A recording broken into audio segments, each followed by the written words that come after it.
Hi, this is Les Levine, the self-proclaimed voice of truth and reason in Ohio sports. We're now about 10 days away from the Indians opening up their 2020 season.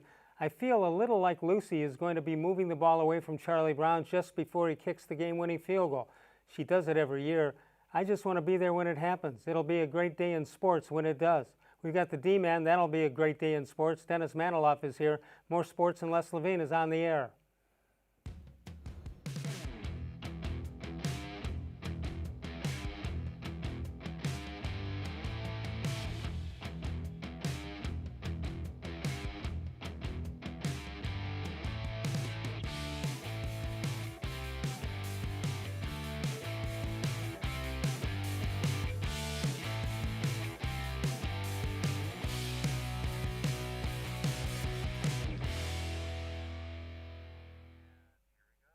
From the worldwide headquarters of More Sports and Les Levine, it's a Wednesday night halfway through the week. Good evening, everyone. Welcome once again to More Sports and Les Levine into its 24th consecutive year, and soon to be 25 coming up September, first week in September. And we, of course, are seen exclusively on cleveland.com. The D-Man Dennis Manoloff is here, off for a night or so from WTAM, where he's been doing a terrific time. What is that? The money? What is that? Say it again. Money bag. Myles. Money bags, Myles, baby. And the Pittsburgh Steelers fans say, he gets that kind of money after clobbering our quarterback? Only in America can you go upside the head on a quarterback. I know that's not a joking matter. Rudolph could have been seriously injured. And here's the thing, Les. Think about this. You know, we in Cleveland love Myles, and, you know, the fact that he was the number 1 overall pick and he's showing signs of being, you know, a beast, or already has been a beast and is showing signs of being even better. But think about this. How close Myles Garrett came to potentially being banned from football. Because for life. If that helmet connects in the right way, in the wrong way, if you will, and hits Rudolph to the extent that he gets concussed or fractures his skull, there's no way Myles Garrett is playing football. No. And the fact that and some would say that Garrett intentionally hit him with the open end, so he knew he wasn't going to hit him, he wasn't going to hurt him. But however it went down, he came so close to having zero opportunity for NFL earnings, and now he gets to rejoice in a day today where it's reportedly $125 million. Yeah, and you forget the money before that he's already made on his rookie contract, so you're talking about a lot of money. But you're right, it was a split second between being suspended for life and maybe something worse than we could all imagine if that made a connection. 216-575-0403 is the number to call. Dennis Manoloff is here, of course, and you can email us during the show at reallesLevine@gmail.com. Let's talk football then, in case, just along the lines you're talking about with Myles Garrett. Is he the next Hall of Famer to play the bulk of his career with the Cleveland Browns? I mean, Joe Thomas obviously coming up next, but is he on the way? Yeah, as far as homegrown products go, certainly Joe Thomas, and then you would think Myles, provided Myles stays healthy and stays out of suspension trouble. Because listen, I'm trying to be fair. I'm really happy for the player. I'm happy for the man that he got the money that he did, and the Browns are obviously thrilled to lock him up, for the years that they did, but. I'm still a little bit hacked off about last year and the fact that the suspension did cost the Browns. I wouldn't say it cost. I couldn't guarantee that it cost them a playoff spot or anything like that, but that's something where he really hurt his team, and so I hope he comes back this year with a vengeance. But if he stays healthy and stays out of suspension trouble, he figures to be on a Hall of Fame track. All right, you hear things, you hear the term due diligence all the time. My guess is the Browns were obviously totally convinced that he was going to be okay that way, and that was just one false step on a bad day and a bad decision on his part. But I don't think the Browns go to that kind of money, that length of a deal, unless they're absolutely positive what they were getting in return. Right, and the great Dan Lobby, who covers the Browns for cleveland.com, the plain dealer, alongside Mary Kay and others. Dan had written that this contract is more about what the Browns expected or plan on seeing from Myles Garrett in the future over what he has produced so far, and not as opposed to like rewarding him for what he has done. It's more like projecting what he's going to do, and you can see why, because he is a physical freak. He's got all the intangibles and all the tangibles and intangibles that you want from an edge rusher. So I think the Browns are, I think they locked up a terrific player for sure. Well, Gary Davenport of the Bleacher Report said that if Garrett's head is 100% in the game, it could set up for a monster season. Cleveland's front line is loaded with talent, and so is Garrett. And in 2020, it'll be all coming together. Garrett will break the franchise record of 14 sacks to challenge the NFL record of 22 and a half and win the Defensive Player of the Year award that he covets. So Myles Garrett getting the accolades from Gary Davenport. As far as the career sacks are concerned, let's take a look at him. In his first 3 years, he had 7 sacks in year 1, 2017, in 11 games and 0.64 sacks per game. Moved it up the next year to 13.5 sacks and 0.84 sacks per game. And in 19, he had 10 sacks in 10 games. He, of course, missed 6 of the games, and even 1 sack per game. I expect, D-Man, I think you and I both expect big numbers for Myles Garrett this year.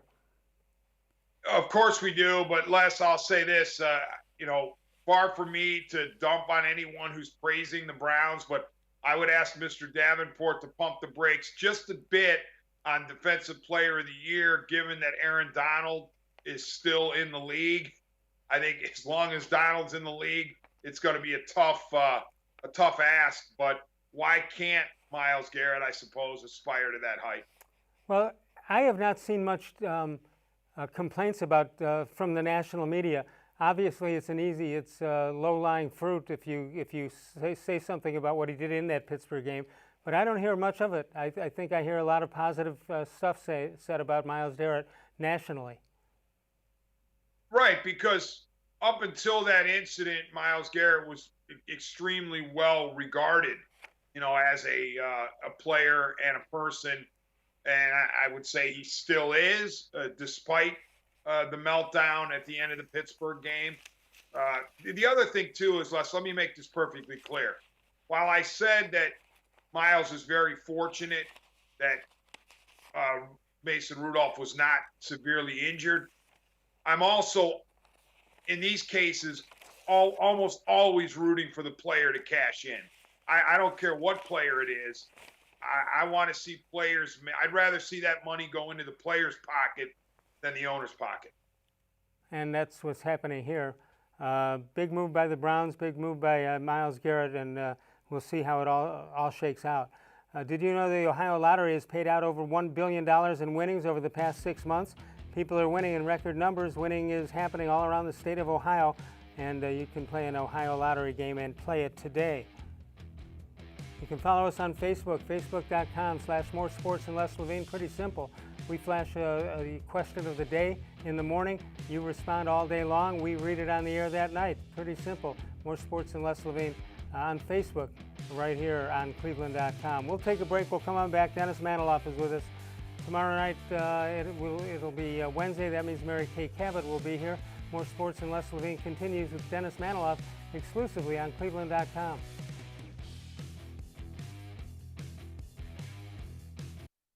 Presque Isle Downs and Casino has sports betting. Use one of our 50 state-of-the-art Bet America kiosks to place your bet and watch your favorite games on one of our many HD televisions, or visit our sportsbook area. Only at Presque Isle Downs and Casino.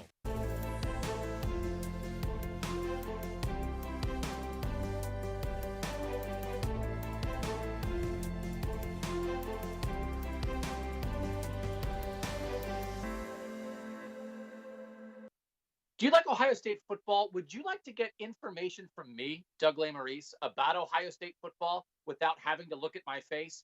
we have got the plan for you. Become an Ohio State text subscriber through cleveland.com. You send a text, 614-350-3315. What do you get? 2, 3, 4 texts right in your phone every day about Ohio State football. Inside information, polls, voting, all kinds of things. You can be on our podcast. We take text subscriber questions on our Buckeye Talk podcast every week. If you really want to be involved with Ohio State football, in season or out of season, become an Ohio State text subscriber from cleveland.com. Send a text to 614-350-3315. 14-day free trial. What do you have to lose? $3.99 a month after that. 614-350-3315. I'll see you in your phone. As a kid growing up, my dream was to go to college, play baseball, and get a degree. Coming out of high school, I had two choices. I was accepted into a 4-year university, but I decided to come to Tri-C after receiving a scholarship. I got my associate's degree at Tri-C. They transferred all my credits straight into Baldwin-Wallace, so I started at Baldwin-Wallace University as a junior. My name is Tyler Leonard, and I earned my first degree at Tri-C.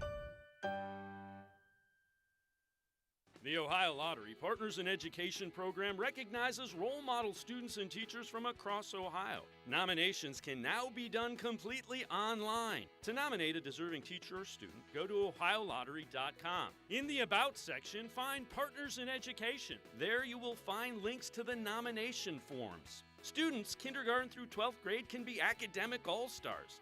Teachers can be honored as a Teacher of the Month. The Ohio Lottery Partners in Education, where stars shine.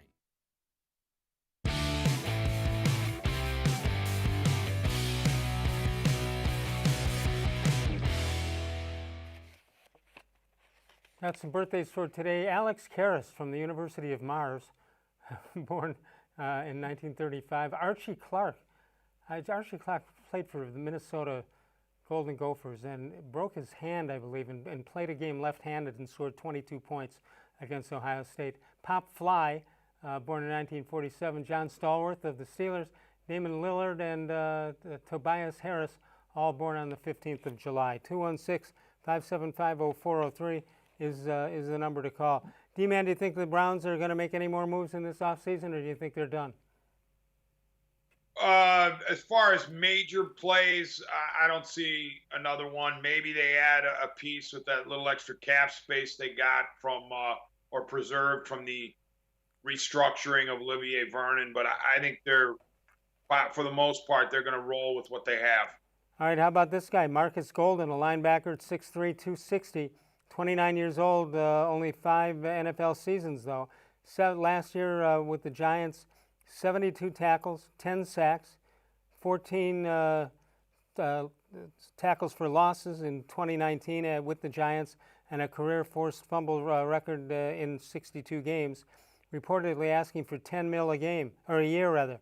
Is that a name that does anything for you? I mean, I remember watching him a little bit on TV this past year, but I couldn't tell you for sure if the Browns would be interested. It seems like a pretty hefty price tag for even a team that's under the cap. I don't see them signing him. All right, how about this guy who still has some left, not a lot, but still has some left. What a PR move that would be. That, of course, yes. We're talking about, you and I have been talking about this for about 3 months, at least, I think, Clay Matthews.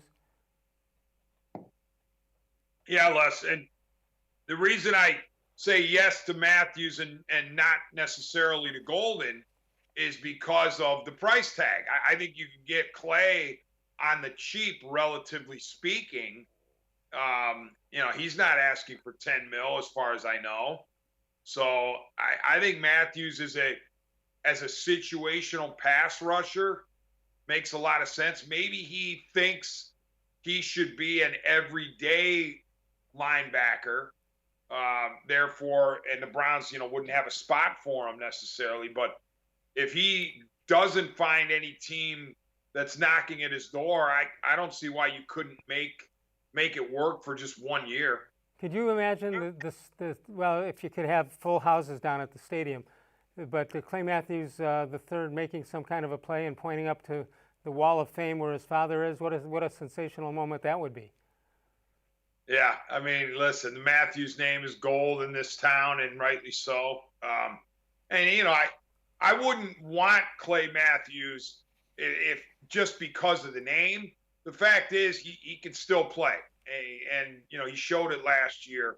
So I would be all for a Matthews 1-year deal. All right, now that we've talked about it, we've kind of shied away from it, but it looked a lot safer for football to start a couple of weeks ago. What do you think happens now? Do you think they move it back? Do you think they move it up? Do you think they drop it? What do you think happens here? I think the NFL is stubborn, and the NFL doesn't like to be told that it can't do something by anyone or anything, including COVID-19. So they're going to give it a shot, just as baseball, basketball, hockey, they're going to give it shots as well. Certainly doesn't look promising the way, COVID has come back with a vengeance around this country.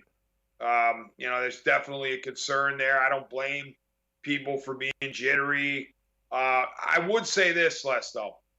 I would not take my cues automatically from the Ivy League. I mean, in the spring when the Ivy League shut things down and then everybody followed, it was like, oh, okay, the Ivy League was was clearly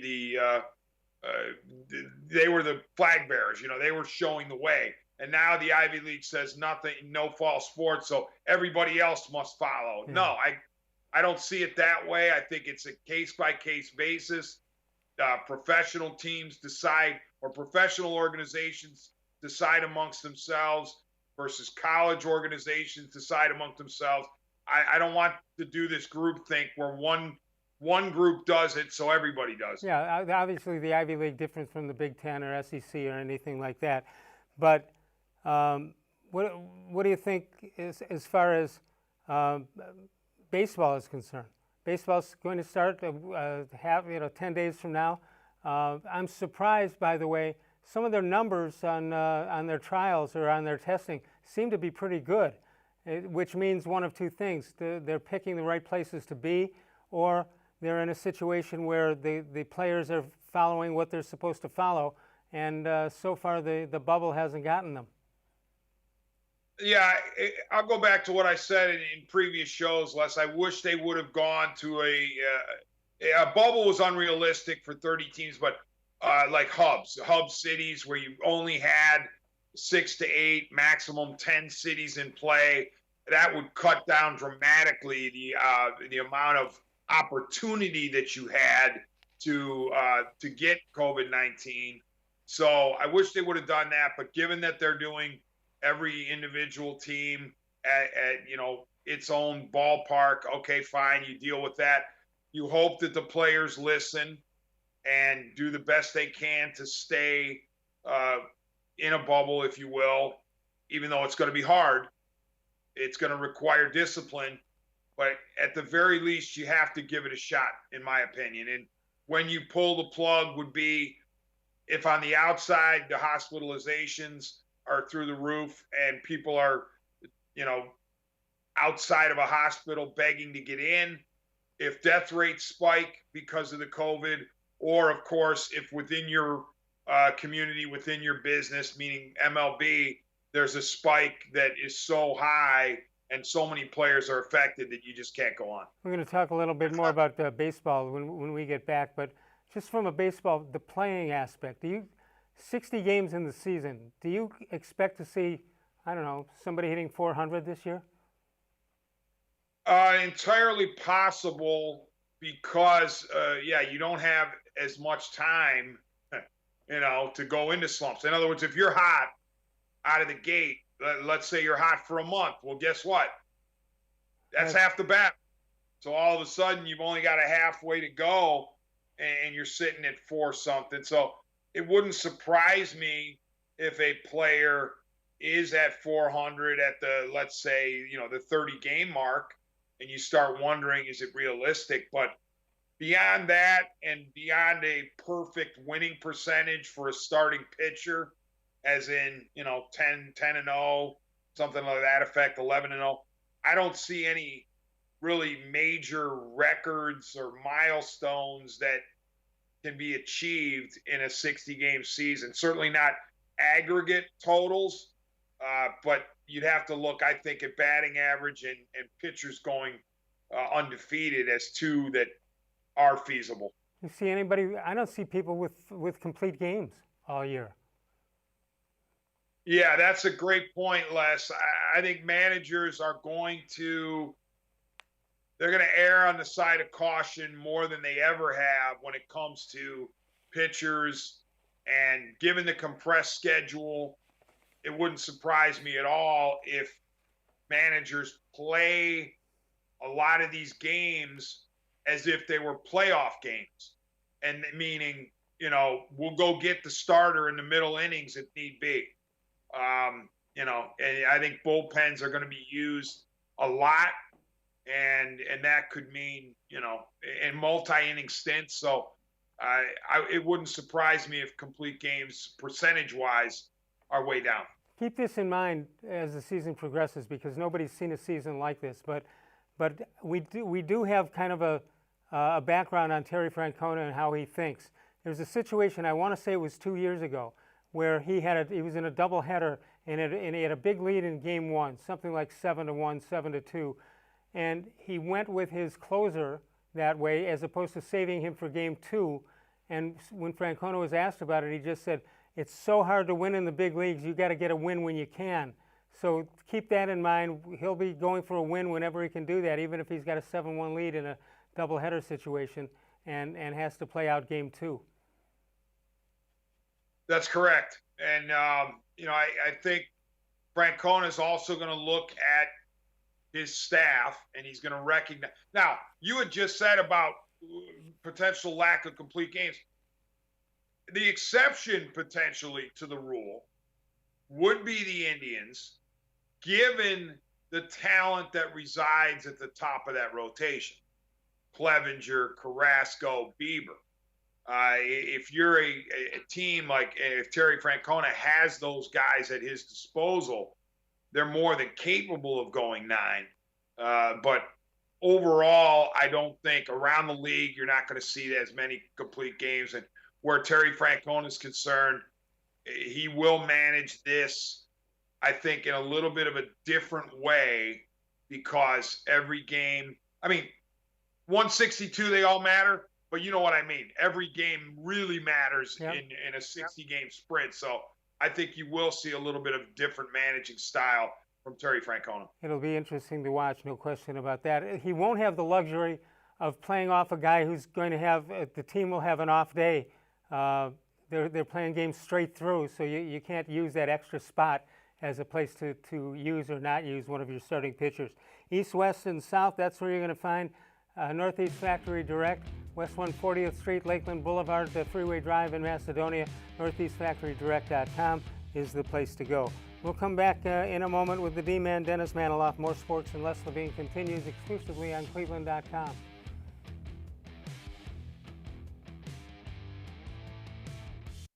Celebrate NatureStone's 30-year anniversary with a free NatureStone floor.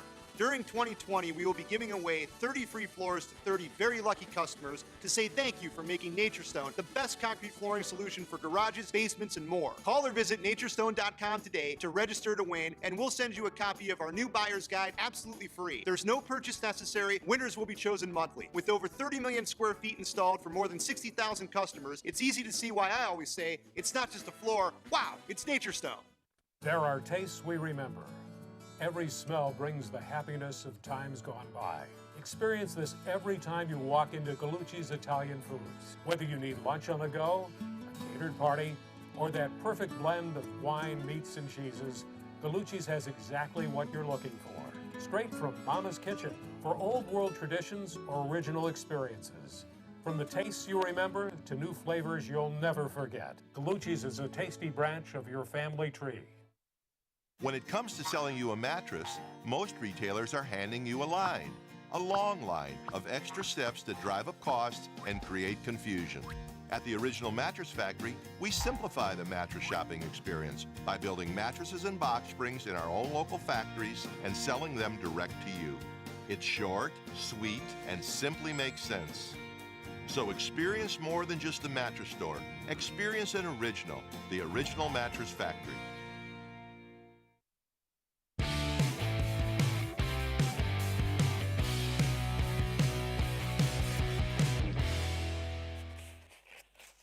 Hey, D-Man, I heard a rumor you've got a How Come Quickie for a little bit later. I've got one, and I cannot wait to unveil it, Les, and I'm hoping you and Brian and the rest of the crew approve. All right, very good. Well, and then you'll have to grade other quickies too, so we'll see how that goes. The Madden 21 ratings are out. Forbes.com came up with them. Top 10 Browns players. Who do you think's number one in the Browns? Top 10. In the Madden ratings. Oh, for Browns player, Chubb, number one. You have Chubb. Actually, Myles Garrett is the winner there with 93 rating. Chubb is 92. Odell Beckham Jr. 91. Then it goes down to Austin Hooper, Kareem Hunt, as well as Denzel Ward, Joel Bitonio, Jarvis Landry, Olivier Vernon, and Sheldon Richardson.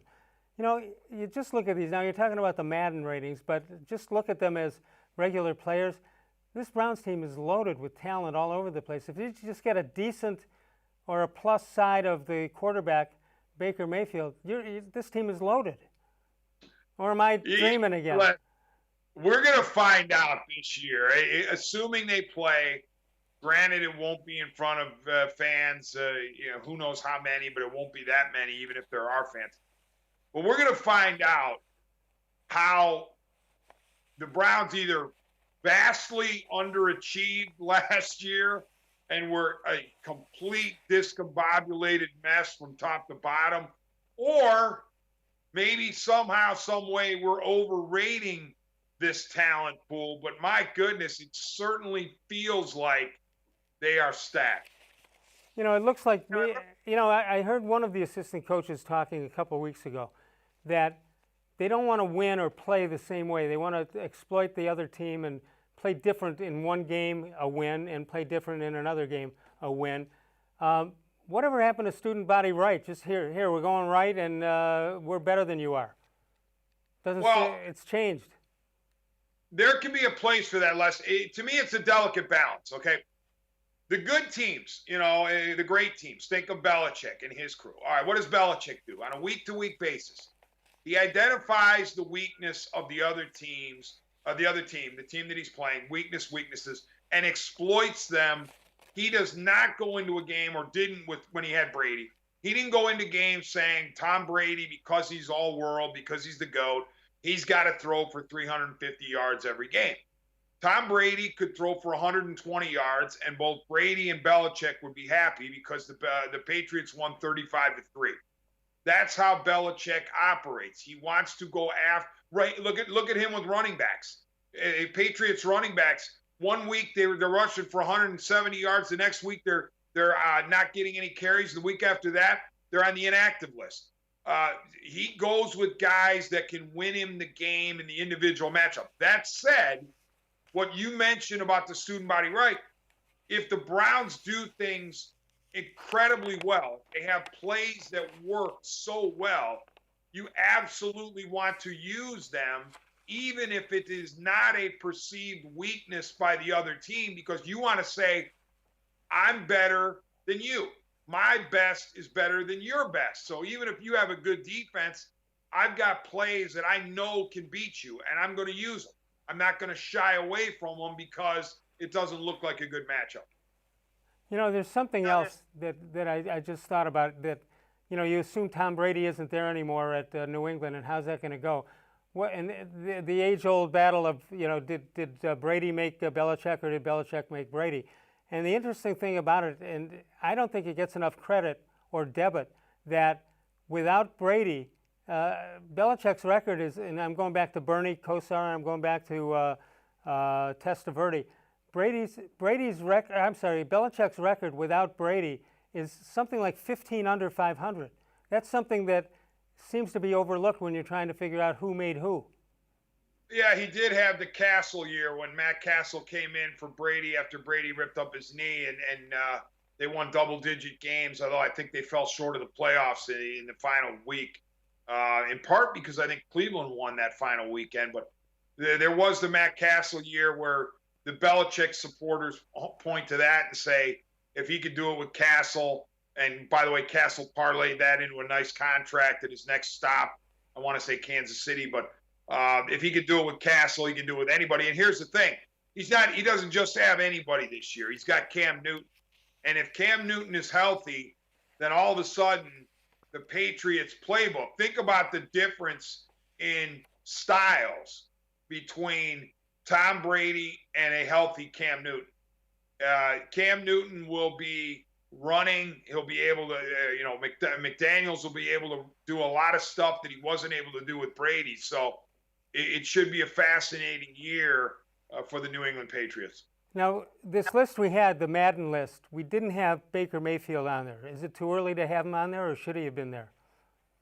No, number one, I would say both. Answer yes to both of them. He shouldn't have been, well, no to one, yes to the other. Too early to be on, and no, he shouldn't have been on. He wasn't very good last year, and I'm in a wait and see with a show me, don't tell me with Baker. Granted, he had a really nice rookie year, but it was a relative dud last year, so I'd rather he be down the list on the Madden rating and use that as fuel. So they got it right. They got it right. Let's take a break. Yeah. We'll come on back in a moment after we hear from Tri-C, and you'll find out that Tri-C ranks 10th in the nation in conferring associate degrees in health professions and related sciences. Tri-C, Health Careers is the place to go, and you see the number right there at Cuyahoga Community College. We'll come back in a moment. Dennis Manoloff with us, Mary Kay Cabot tomorrow. More Sports and Les Levine continues exclusively on cleveland.com.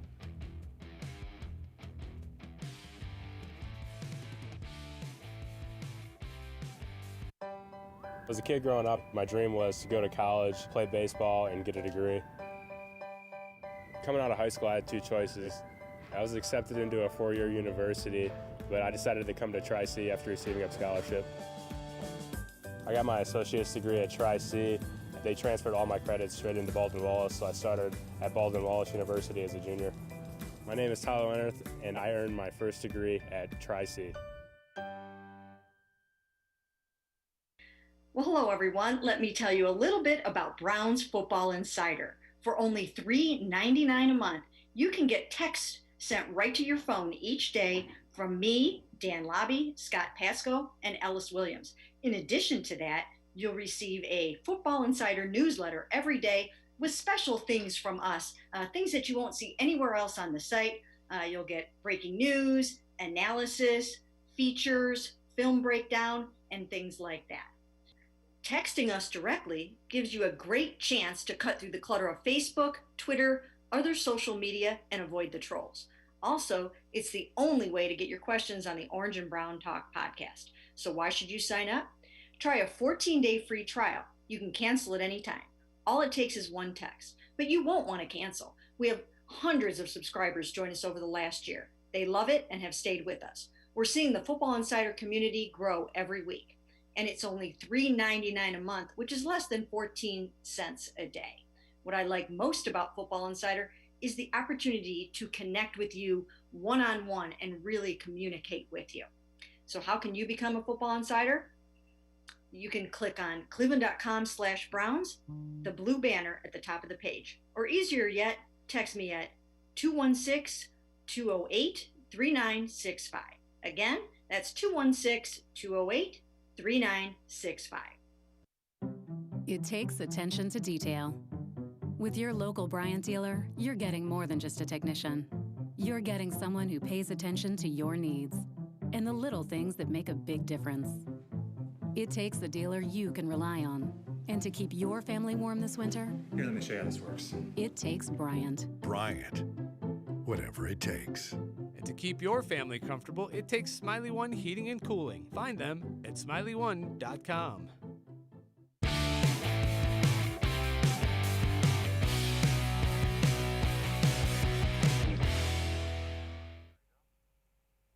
Here we have this day in sports history. Nolan Ryan records his second of 7 no-hitters as the Angels defeat the Tigers by a score of 6-0. You're talking about that the other night, D-Man. That's one record. Seven no-hitters. Never going to be close. Nobody's ever coming close to that. Hey, Les, I got another one for you. How about 12 one-hitters? Who's that, Bob? Robert. Rapid Robert. 12 one-hitters. 12. Out of those, how many went down to the ninth inning? Do you know? Any idea? I don't remember. I mean, he could have backdoored a few of them.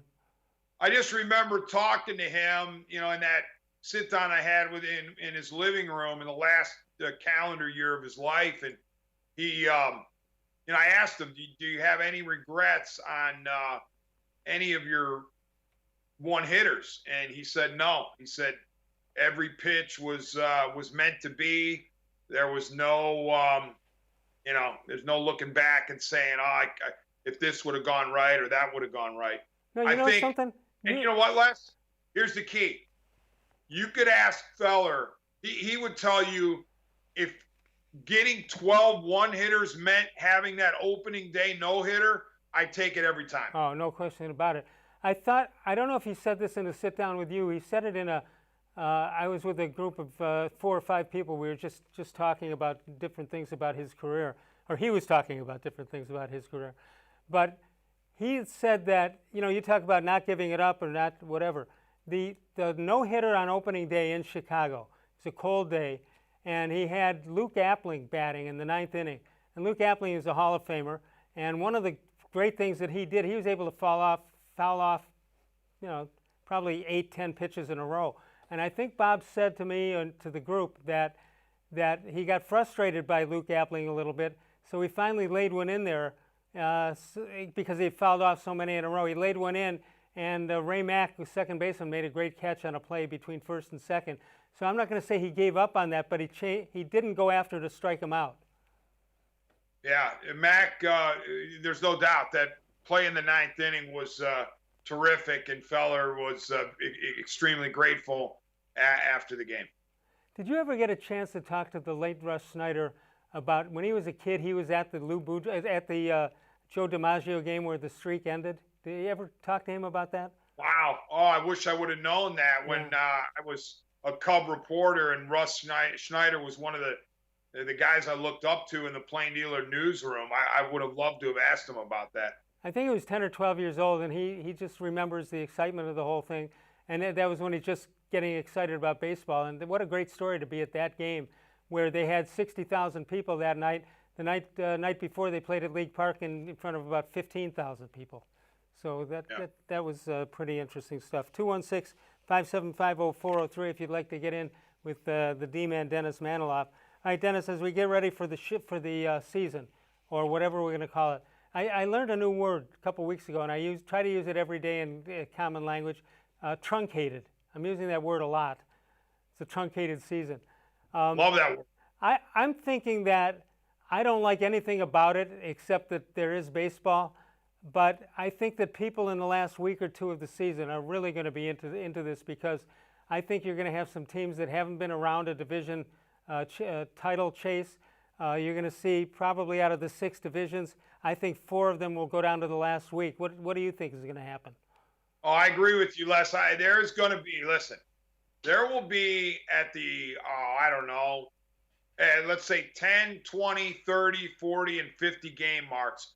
There are going to be at least 2 teams at least 2 in the entire league, probably 3, 4, or 2 in the one league, and then 3 or 4 in all of MLB, where you're like, wow, we didn't expect to see this team sitting here at game 10 or game 20 or game 30. So that's what's so fascinating, because when you look at previous years and you check the standings after 30 games, after 40 games, after 50 games, it is different than it is at the end of the year when you've gotten 162 under your belt and the creme de la creme has separated. Well, you also have a situation where, as seasons start out, people ask about your team, and you always say, let's wait to the 40-game mark. Well, the 40-game mark has a total different meaning this time. Yeah, Sparky would be like, wait, 40 games, you find out what your team is made of? Well, the season's almost over at that point. I cannot wait. I'll be honest, you heard me saying it. I was really upset with the owners and players. I still am. Because if it weren't for the owners and players bickering and feuding, we would have had baseball by now, and we would have had a longer season, and there wouldn't be this, this sort of greasy feel to 60 games. But given what we have, I'd rather have baseball than not. Therefore, I'm looking forward to the season. I wish it were here now, and I can't wait to see if they can pull it off. The other part of it is when you get ready for a regular season in Cleveland, where the weather's usually terrible right in the beginning. Now you haven't even started, and you got 98-degree temperatures. It's a total different look at the game. And you divide up the 6 months of a regular season, month by month, and all. Well, half the season's gone already, and it's just going to be interesting. And I don't think any team has one more advantage than the other. Maybe having experience might help more, but I'm not sure what the key is going to be when it's all said and done, and teams make the postseason. I don't think right now we can sit here and determine what is the difference between this team and that team. I agree to a large extent, Les, and I'll say this. Think about the White Sox as the example in the AL Central. That is a wild card to me, and I don't mean wild card entry as in wild card playoffs, but potentially. But I'm not using the word wild card in that sense. They're the wild card, the X factor, because they're a young, hungry team with a lot of talent, but they haven't proven anything. So they could get off to a bad start and say, you know what? What's the point? We're not playing well, and the season's almost over. Or they can get off to a hot start and they can feel unbeatable, right, and they can ride that wave all the way to the end. And the next thing you know, you've got a three-way race in the Central instead of a two-way race. Right. Let's take a look at the potential rotations around baseball, see what we'll be looking at here. You got this, we all know Anthony Castrovince. Takes a look at the top rotations. He's got the Washington Nationals number 1, Tampa Bay 2nd, Cincinnati 3rd, the Cleveland Indians at the 4th spot in all of the MLB, and then the Los Angeles Dodgers are number 5. Anything stick out at you there? I mean, I have so much respect for Anthony Castrovince, so I trust him on this.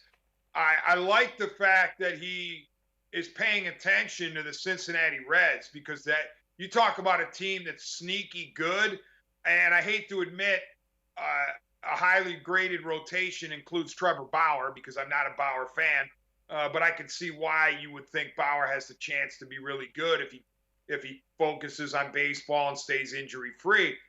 But they're not just good on the pitching side; they can hit, and they added Castellanos to their crew. So the Cincinnati Reds are going to be a problem in the NL Central.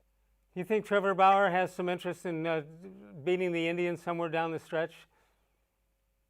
In beating the Indians? Yeah. Of course. He'll play it off like it's no big deal, but I'm sure he wants to stick it to the Indians somehow, some way. There's somebody in his, in the front office that he's probably got a voodoo doll of or something. I don't know. But the Bauer listen, if he puts it all together, he really can be a very good pitcher, but the bottom line is he wasn't very good last year for the Indians or the Reds. Think about that, though. On paper, you've got Trevor Bauer, and the Indians don't have Trevor Bauer this year. They don't have Corey Kluber this year, and yet they're still, according to Anthony Castrovince, still good enough to be the fourth team rotationally. This is pitchers on the roster. It's because of the top. Yeah, definitely because of the top three. Right. So there you see Shane Bieber. Of course, he was the All-Star MVP last year. Mike Clevenger, Carlos Carrasco, Zach Plesac, Aaron Savali, Adam Plutko, and Jeffrey Rodriguez. It's still a pretty good rotation after losing Bauer and Corey Kluber. Yeah, and I think that Plesac and Savali have, they were pleasant surprises last year. Maybe not to the people who are completely locked in on the minor league system, of the Indians, but to some of the outsiders, Plesac and Savali pitching as well as they did in spurts last year was a surprise. So I can't wait to see what they can do augment or supplement this rotation. All right, here's your chance to get in a How Come Quickie. If you want to do that, we'll be doing that a little bit later on. D-Man has his own How Come Quickie. We haven't had anybody check it yet for its authenticity, but I trust the guy. And we'll come back and we will do that. And more sports and Les Levine continues exclusively on cleveland.com. You've got East, West, and North, Northeast Factory Direct. There are the great locations, but before you go anywhere, check out the website, northeastfactorydirect.com. We'll come back one more time, tell you about Sokolowski's University Inn, the only restaurant in the city of Cleveland that ever won the James Beard Foundation Award. Mike and Bernie Sokolowski's University Inn, almost 100 years of doing business in the greater Cleveland area. We'll take a break, come on back in a moment. More sports and Les Levine continues exclusively on cleveland.com.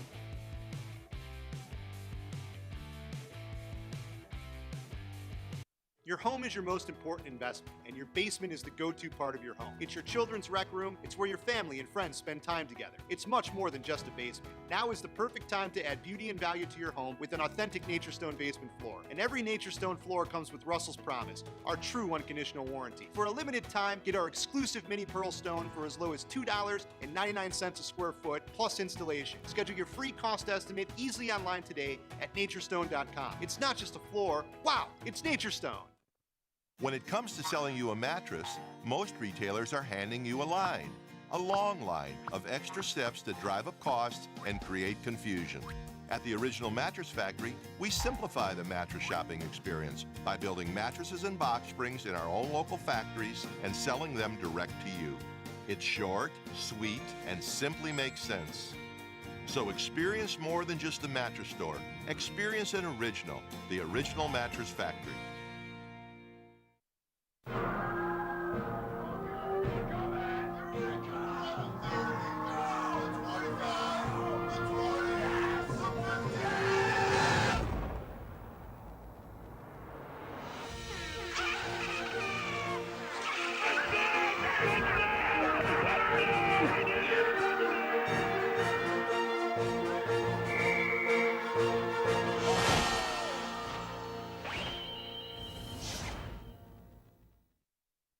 Presque Isle Downs and Casino has sports betting. Use one of our 50 state-of-the-art Bet America kiosks to place your bet and watch your favorite games on one of our many HD televisions or visit our sportsbook area. Only at Presque Isle Downs and Casino.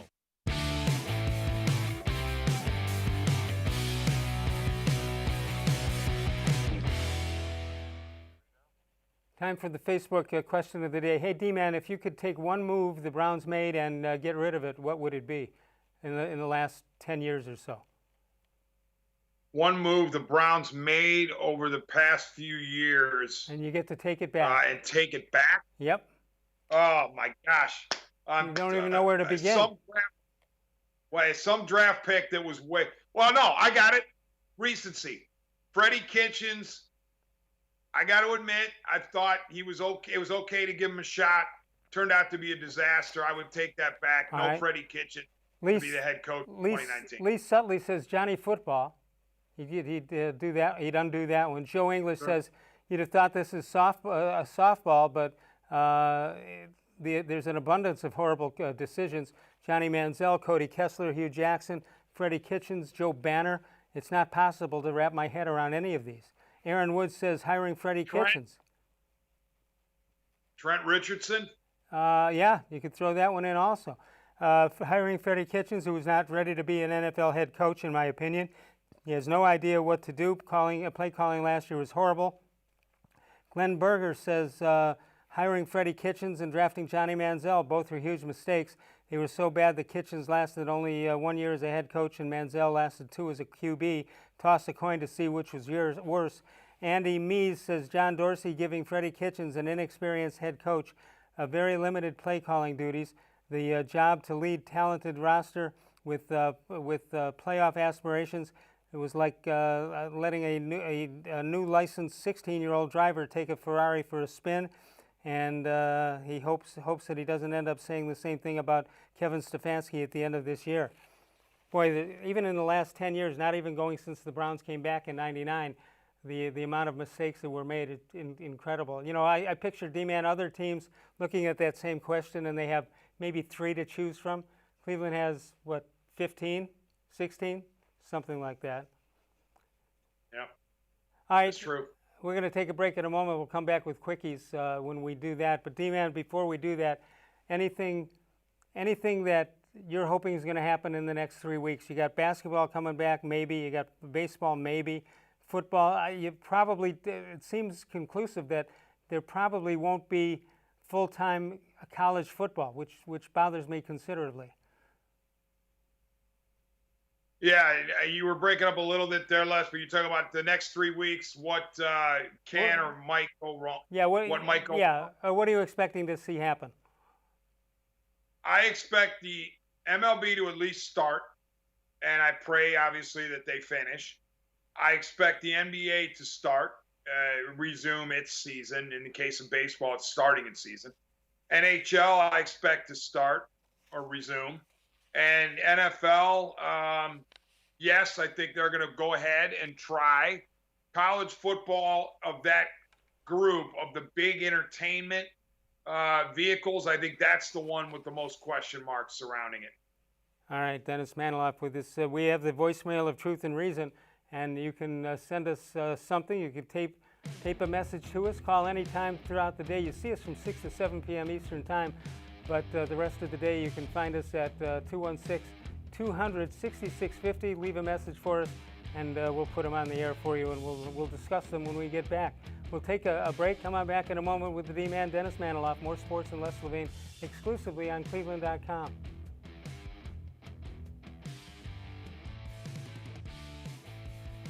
Your home is your most important investment, and your garage is the entrance to your home. It's where your kids come in from school. It's where your family and friends gather together. It's much more than just a garage. Now is the perfect time to add beauty and value to your home with an authentic NatureStone garage floor. And every NatureStone floor comes with Russell's Promise, our true unconditional warranty. For a limited time, get our exclusive gray brown blend stone for as low as $2.99 a square foot plus installation. Schedule your free cost estimate easily online today at naturestone.com. It's not just a floor. Wow, it's NatureStone. There are tastes we remember. Every smell brings the happiness of times gone by. Experience this every time you walk into Gallucci's Italian Foods. Whether you need lunch on the go, a catered party, or that perfect blend of wine, meats, and cheeses, Gallucci's has exactly what you're looking for. Straight from Mama's kitchen for old world traditions or original experiences. From the tastes you remember to new flavors you'll never forget. Gallucci's is a tasty branch of your family tree. The Ohio Lottery Partners in Education program recognizes role model students and teachers from across Ohio. Nominations can now be done completely online. To nominate a deserving teacher or student, go to ohiolottery.com. In the About section, find Partners in Education. There you will find links to the nomination forms. Students kindergarten through 12th grade can be academic all-stars. Teachers can be honored as a Teacher of the Month. The Ohio Lottery Partners in Education, where stars shine.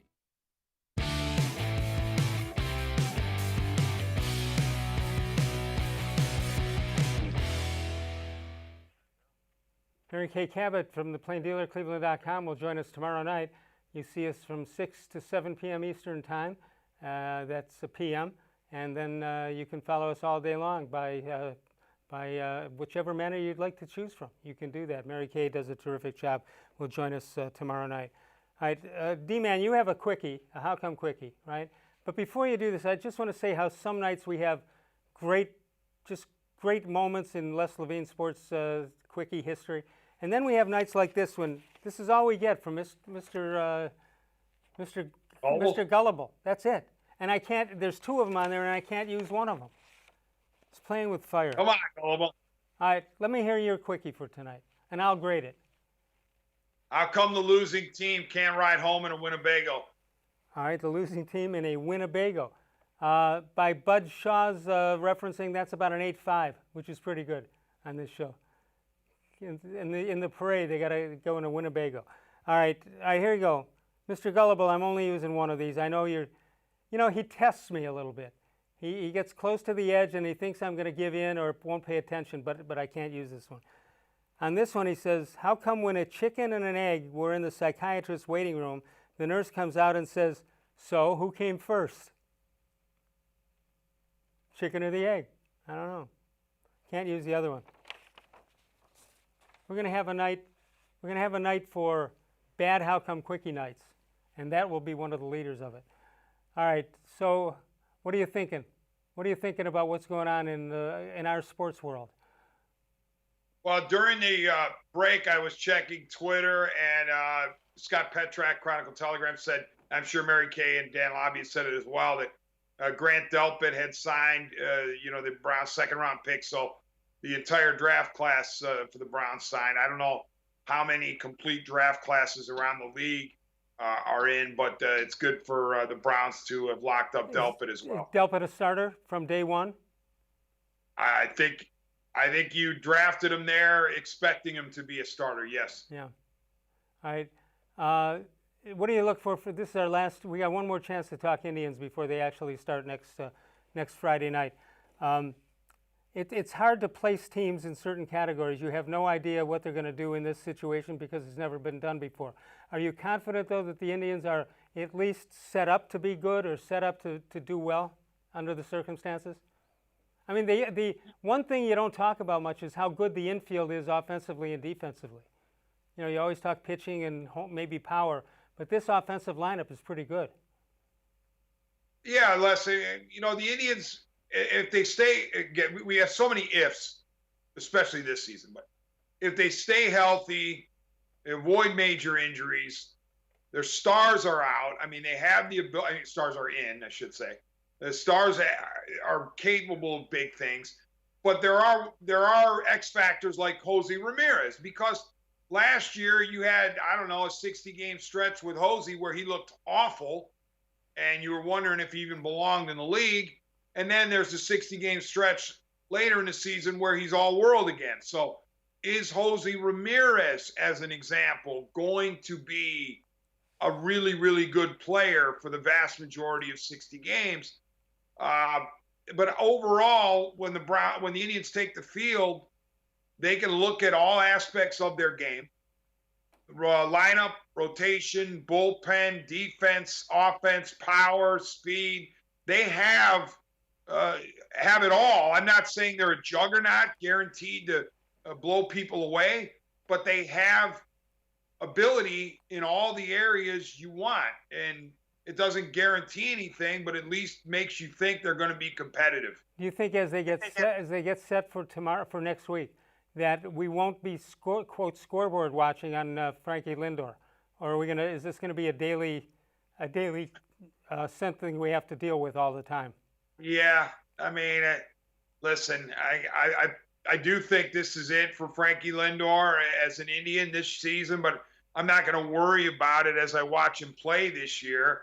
That'll come in the offseason when most likely he's going to get moved. But for this season, as short as it is, and given that it's going to be a sprint to the finish from the very get-go, I'm just going to be focusing on Frankie Lindor as an Indian. And Paul Dolan saying, I'll enjoy watching what I get. Yeah. Enjoy him while he's here. Yeah. All right. Great job by the D-man, Dennis Manoloff. You on TAM anytime this week or next week? Yes. Thursday night, 7 to 10. Saturday, 10 to mid. And then after that exhibition game. And then Sunday, noon to 4. Terrific. All right. We'll be listening in on that one. That'll do it for us. Mary Kay Cabot tomorrow night. Of all the shows I've ever done, this was the most recent.